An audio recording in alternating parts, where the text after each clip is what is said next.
So I got a message a few weeks back from our latest Mantify member, Samaria, who's also a Seed Waikato member.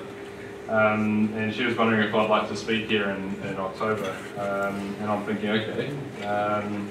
The topic is resilience. And I was thinking, what? Like, resilience is like, for anyone who really knows me, I'm not really the most unwavering or staunch or consistent person. And because of that, I sort of always thought that resilience was about holding your ground, being steadfast and unwavering. And I was thinking, sort of, this speech isn't for me. But then I thought, hold up, I better do some research about this word resilience. And so I thought I'd better get some trusted peer-reviewed information on this. So I googled it, and I got onto Wikipedia. And resilience is defined as the capacity to recover quickly from difficulty. And I actually like the other part of it where it talks about a substance. It says the ability of a substance or an object to spring back into shape. So it's elasticity. So it's less about the initial reaction to the setback or the event, and more to do with your ability to recover and get back on your path. And so I was like, okay, now that got me thinking. I've actually learned a little bit about this stuff. So for resilience isn't, if resilience is the capacity to recover quickly, should we treat all adversity the same? In my view, I don't think we should. I think there's two very distinct sides of resilience. So the first is your ability to get back on track after setbacks, failures or crisis. So a new job doesn't work out, you fail a paper, lose in sport, break a leg, fail in business. When I think about the whole notion of recovering quickly or returning back to shape, it always reminds me of that seemingly impossible ideal of mind like water. You know, if you throw a rock into calm water, how will the water react? The answer is perfectly proportional to the size and the force of that rock. Big rocks from height will generate a large splash and lots of ripples, and then it will return back to the exact state that it was. However, on the other side of resilience is that pure grief. And in my experience, it doesn't play by the same rules at all. I want to share with you tonight two stories from my life journey. One is about failure, the other one is about grief. And what I've learned about resilience through both of those. It is my hope that you can find something from my journey that resonates with you, and hopefully it sparks an inner dialogue within you that helps you on your road to resilience. My first story is about redefining failure. Growing up, I had a pretty unhealthy fear of failure. I was always avoided at all costs. I've always been super competitive. I got really passionate about what I'm doing, and I wanted to succeed at everything I did. At high school, if there was any reason why I felt like I couldn't do something, I wouldn't put 100% in, or I'd give up, because then at least when I did fail, I knew that it wasn't me, it was just because I didn't try, which sort of seems like a pretty whack mentality.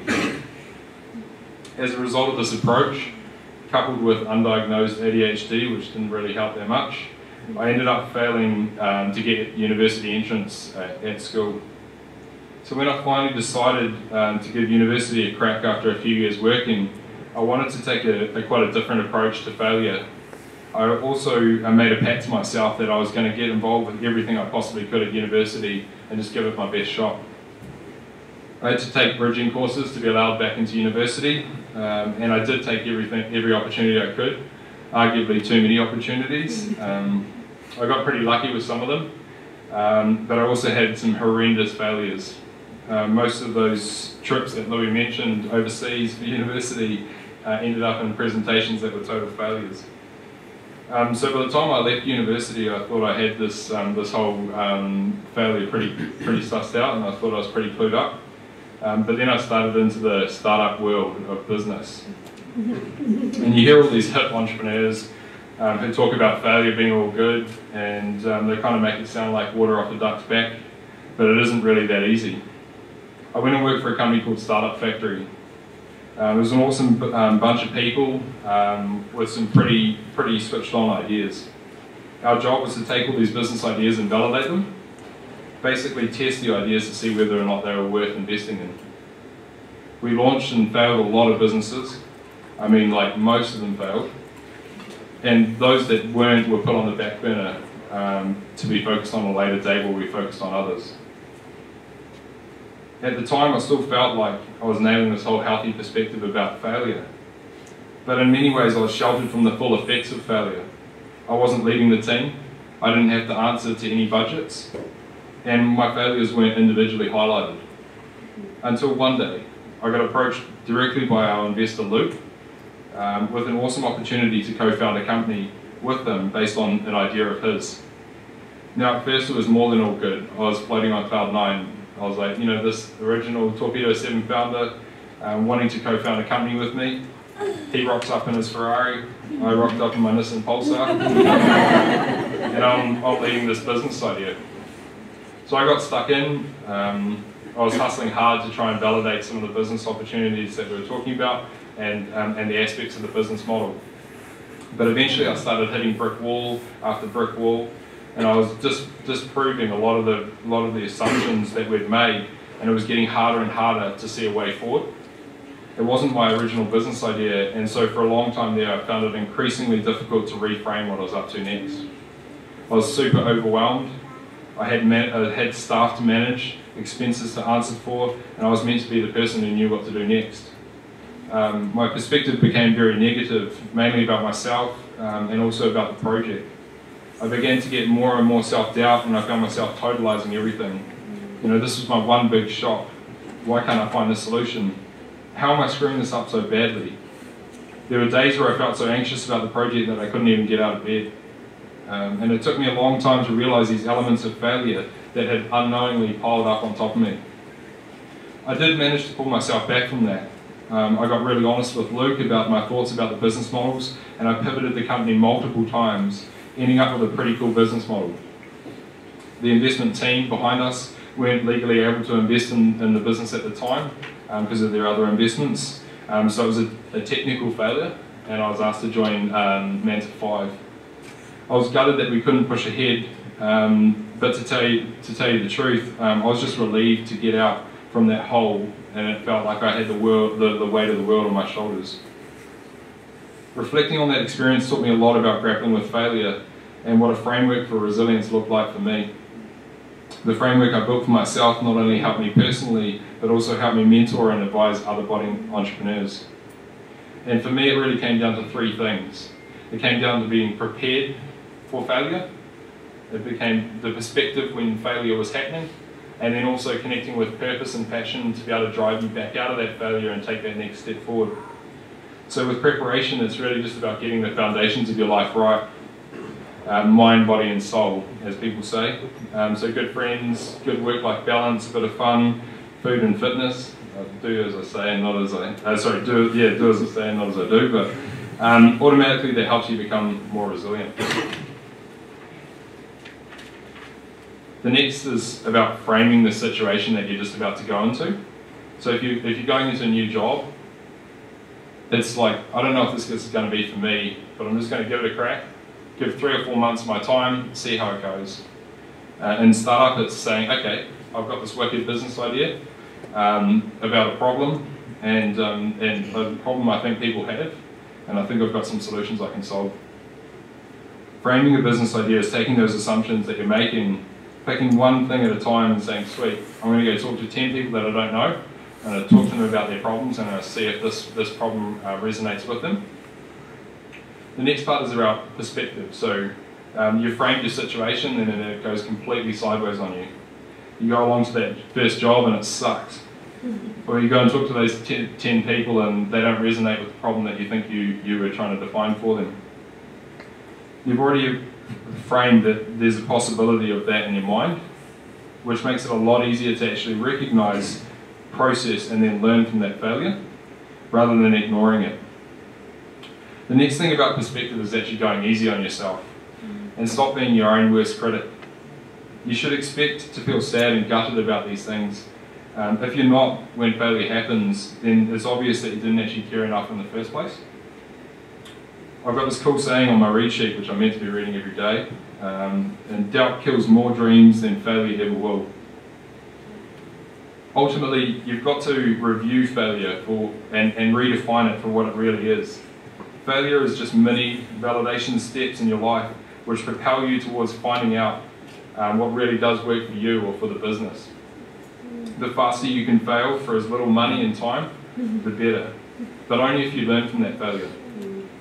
There are a lot of sayings in the startup world to describe this around like failing fast and failing forward, or my favourite is the word flirning, which is learning from failure. The value of good perspective isn't just an individual thing either.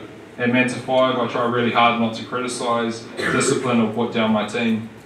You'll find that the majority of smart people, when they're faced with failure, they know it. This is not a time to be critical of them. It's a time to really guide them through and try and get them to see a positive perspective, ask them questions to be able to help reframe their next steps. The last thing about failure is really connecting with that purpose or the passion for why you were there in the first place. Sometimes taking that longer term focus and being clear on what really drives you can help you get through shitty days. As you know, any goal worth achieving is always going to be hard, especially if it's something new. And successes will always feel that they're short-lived, and then you're back to problems, especially if you work for a company like Manta 5. Having a clear purpose and understanding of what you're passionate about will allow you to follow your gut and your intuition, and most often that's actually in the right direction. And then really it's just about getting laser focused on that first next step and taking it. Now, disclaimer to all this, most of the time I don't get all this stuff right. I'm glad that this evening is called The Power of Yet and the Road to Resilience, because I'm very much on that journey, and I just keep focusing on trying to improve. My next story, which is a little harder, is about grief. The reason why I wanted to single out grief as part of resilience is because in preparing this speech I found quite a few articles that were lumping grief in with other setbacks, and I don't believe it follows the same rulebook at all. I'm not sure if something like that you can truly prepare yourself for, and everyone handles grief quite differently. You come back to this whole mind like water scenario or analogy. Grief is better described by being shipwrecked in a storm out at sea. Forget ripples turning back to calm water. It's waves crashing over you relentlessly at first, where you clamber to hold on and breathe. And the waves only become less frequent, yet still unpredictable in size as time goes by. I learned a bit about grief since losing my younger sister Tony, coming up 3 years ago this November. Tony was only 23 at the time, just about to move to Auckland to pursue her passion for boxing. She had a dream of one day being New Zealand's top female boxer. Mum and I caught up for dinner with her that week, and then on Friday night, like all Hamiltonians, she went out and got on it for her last big night in Hamilton town. She got home, and minutes after she fell asleep, a fire ripped through her flat and killed her and 2 other young guys. I got a call from my mum and my auntie the next day, and I never saw my sister again. The weeks after Tony's death was a whirlwind of emotion. The what ifs, the what could have been, the if onlys, the injustice of it all. Those waves of grief, it felt like it was shattering the foundations of my life. But two things changed my whole outlook. The first was stumbling upon that whole analogy of being shipwrecked out at sea. It made a lot of sense. I would go from having panic attacks where I couldn't breathe and feeling like I was drowning, to times of peace and clarity where I was able to find strength for my family and Tony's friends. The second thing which changed my outlook came days after Tony died. I had this overwhelming awakening inside about how precious life is and how much I didn't want to waste another day. I made a promise to Tony that day that I'd live life to the fullest for her. And it was the strength I needed to carry me through fronting the media, being the police liaison for our family, and getting up to speak at Tony's funeral in front of well over 500 people, which was just actually here in the building, just down from here. Now, was that awakening a result of my own choice or by chance? I'd like to think that it was me being strong and resilient, but even now looking back on it, I felt like it was more just a positive idea that sprung to mind, which I latched onto to help me get through. I never really had an appreciation for grief until that moment, and I really view it quite differently now. Grief is highly unpredictable, so putting expectations around how you should react or how long it'll take for you to bounce back is extremely unhealthy and unhelpful to your recovery. People say things like be strong for others, but at times it's just not where you're at. This is the time to be really kind to yourself, to not compare yourself to others, to embrace the support around you, and to try your best to latch onto positive ideas that will help you get through. Failure, on the other hand, it sucks a lot, but at least you have an ability to get better at framing what you're just about to do. You mix that with a bit of good perspective, allow yourself to fail fast and fail forward, and the next steps will become pretty evident. At the end of the day, resilience is all about being your own best friend. It's about being disciplined when you should be, being kind to yourself at times, super proactive when you need to be. Just be wise enough to know the difference between tolerable adversity and grief, and keep in mind that this is really a journey, a road to resilience. Cheers.